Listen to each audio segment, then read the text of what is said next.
La plupart des entreprises, et notamment les PME, gèrent leur budget avec des méthodes dépassées qui les empêchent de saisir les opportunités. Aujourd'hui, je vais partager avec vous les 4 méthodes avancées pour vous aider à élaborer le budget de votre entreprise et vous révéler les secrets de leur réussite que personne ne vous dit.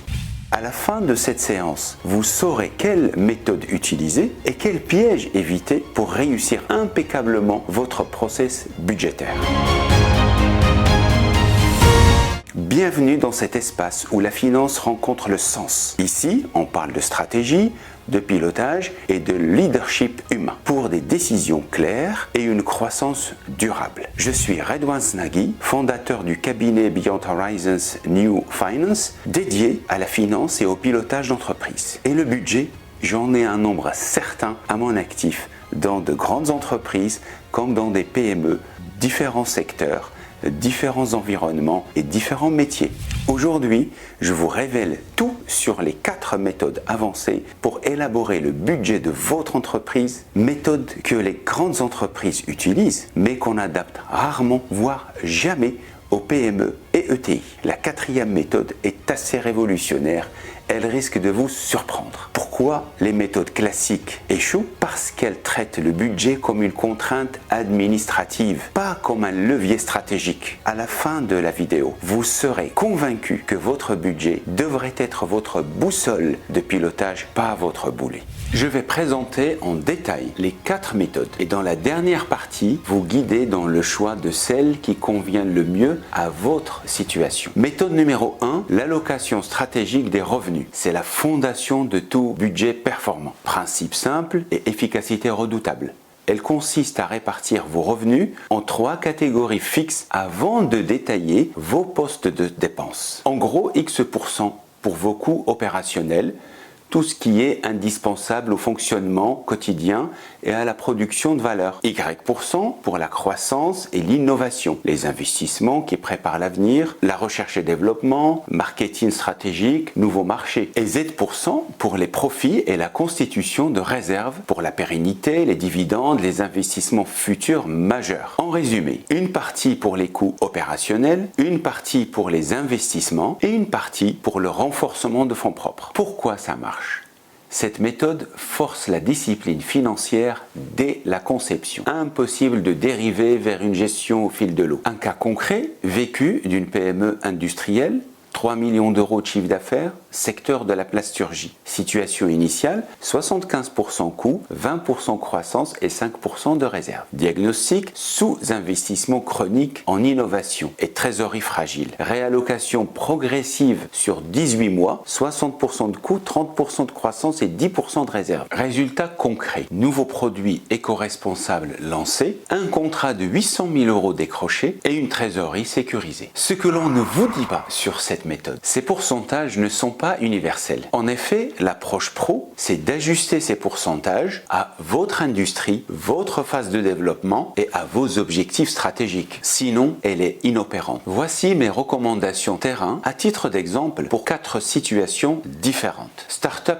tech en hypercroissance, 45-45-10, priorité absolue à l'innovation. Service B2B établi, 65-25-10, stabilité opérationnelle renforcée. Commerce de détail, 70-20-10, optimisation des marges prioritaires. Industrie traditionnelle, 60-30-10, équilibre, croissance, efficacité. L'erreur fatale à éviter, ne jamais sacrifier les réserves pour booster la croissance. J'ai vu trop d'entreprises couler pour avoir négligé cette sécurité. Après la méthode 1, l'allocation stratégique, passons à la méthode 2, les budgets départementaux par enveloppe. Principe radical. Chaque département reçoit une enveloppe budgétaire stricte. Dépassement égale justification écrite obligatoire devant la direction générale. Cette méthode exploite un principe psychologique puissant. La responsabilité personnelle transforme les comportements de dépenses. Mise en place concrète en 4 étapes. Étape numéro 1, analyser les 24 derniers mois par département. Étape numéro 2, fixer les enveloppes avec 5% de de marge en dessous de l'historique. Étape numéro 3, suivi mensuel obligatoire avec chaque manager. Étape numéro 4, système d'alerte à 80% de consommation. Voici le cas d'une transformation spectaculaire, une PME de services informatiques.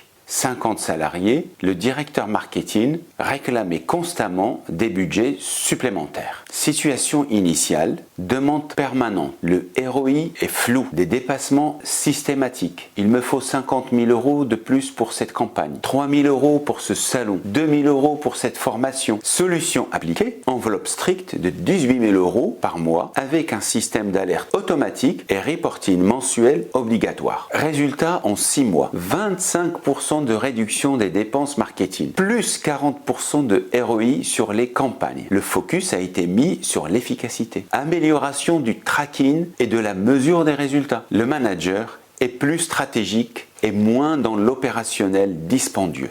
Cette méthode est d'une efficacité incroyable, mais pourrait se heurter à des résistances. Vous voulez connaître les 5 secrets pour réussir cette méthode? Le secret numéro 1, garder une réserve centrale de 8 à 12% pour les imprévus légitimes. Secret numéro 2, mettre en place des outils de suivi en temps réel. Pas de surprise en fin de mois. Secret numéro 3, coûts partagés ou centraux, les fameux overhead comme l'IT, le loyer, les assurances ou d'autres frais de siège, dans un budget central séparé, avec responsabilisation des deux parties, les consommateurs et les bénéficiaires. Secret numéro 4, prévoyez des primes, des bonus liés au respect budgétaire pour motiver positivement. Et secret numéro 5, révision trimestrielle des enveloppes selon la performance réelle. On ne change pas le budget, on établit des estimés. Le déploiement de cette méthode pourrait rencontrer un certain nombre de résistances. Quelles sont-elles et comment les gérer? 2 résistances essentiellement. Résistance numéro 1, c'est trop rigide, on va rater des opportunités. Réponse, prévoir une procédure express pour les opportunités exceptionnelles, avec décision sous 48 heures. Résistance numéro 2, les autres départements ont plus que nous. Réponse, transparence totale sur les critères d'allocation et révision équitable. Après la méthode 1, allocation stratégique, et la méthode 2, budget départementaux, venons à la méthode numéro 3, le budget base 0. La méthode la plus puissante et la plus exigeante, dont vous avez probablement entendu parler ou avez même expérimenté. Le principe est très clair. Chaque euro doit être justifié sans reconduction automatique ni acquis intouchable. La question est quand l'utiliser. BBZ n'est pas pour tous les budgets ou toutes les années. Utilisez-le dans ces 4 situations que je vous propose. 1. En période de restructuration ou de crise. 2. Tous les 3-5 ans pour remise à plat complète. 3. Sur des fonctions ou des postes de coûts qui ont dérivé. 4. Avant un changement stratégique majeur. Comment l'implémenter? Voici la méthode complète. C'est un process en 6 étapes. Étape numéro 1, cartographie exhaustive des activités. Étape la plus longue peut-être. Étape numéro 2, évaluation de la valeur ajoutée de chaque activité. Étape numéro 3, chiffrage bottom-up ou de bas en haut des ressources nécessaires. Étape numéro 4, arbitrage et priorisation. Étape numéro 5, construction du nouveau budget.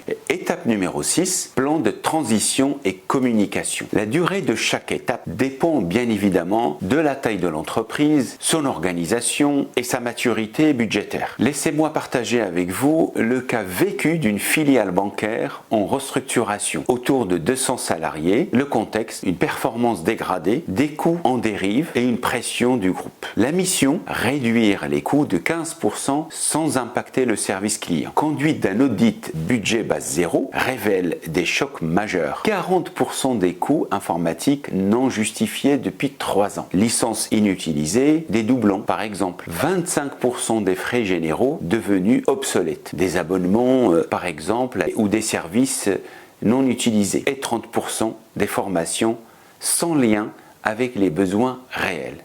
Économie récurrente réalisée 1,2 million d'euros par an et réinvestissement stratégique en digitalisation du parcours client, plus la formation des équipes commerciales. Résultat final, plus 18% de satisfaction client et objectif de rentabilité atteint. Cet exemple illustre l'efficacité de cette méthode et son importance. Les dérapages observés peuvent avoir diverses causes non identifiées par les acteurs qui en subissent eux-mêmes les premières conséquences. Il y a 3 défis principaux posés par cette méthode. Quelle solution pro apporter? Défi numéro 1, très chronophage, mobilise 20 à 30% du temps des managers pendant 2 mois, voire plus. Solution, planification rigoureuse, libération partielle des équipes, support externe si nécessaire. Défi numéro 2, résistance psychologique forte, donner l'impression de tout remettre en cause. Solution, communication sur la vision positive, réallocation vers la valeur, pas de coupe aveugle. Défi numéro 3, risque de paralysie opérationnelle pendant l'exercice. Solution, si nécessaire, avoir un budget de transition pour maintenir l'activité courante.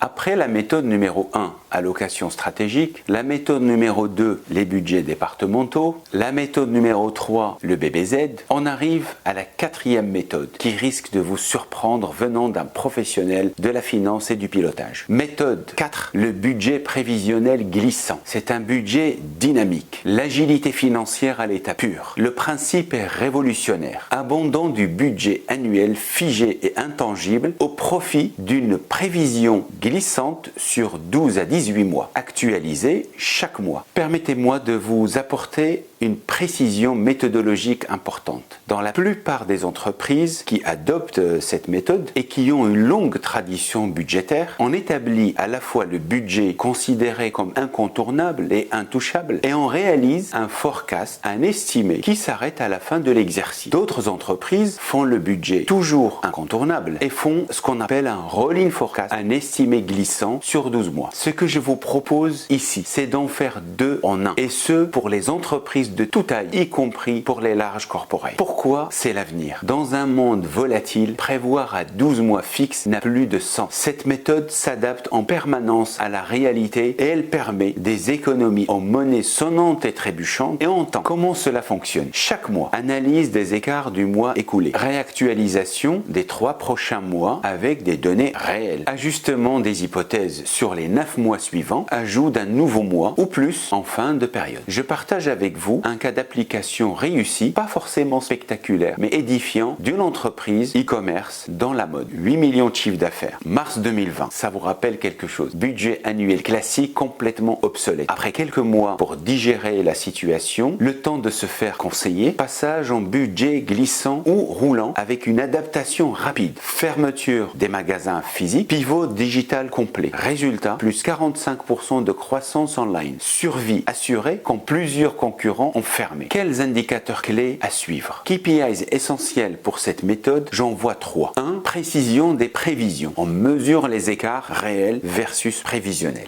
2. Réactivité au changement. On apprécie le délai d'ajustement. 3. Indicateurs avancés sectoriels, notamment les commandes, le pipeline commercial. Mais attention aux pièges. J'en vois 2 principalement. Piège numéro 1. Révision permanente sans discipline. Solution, règles claires sur quand et comment réviser. Piège numéro 2, perte de vision long terme. Solution, maintenir un plan stratégique 3 ans en parallèle.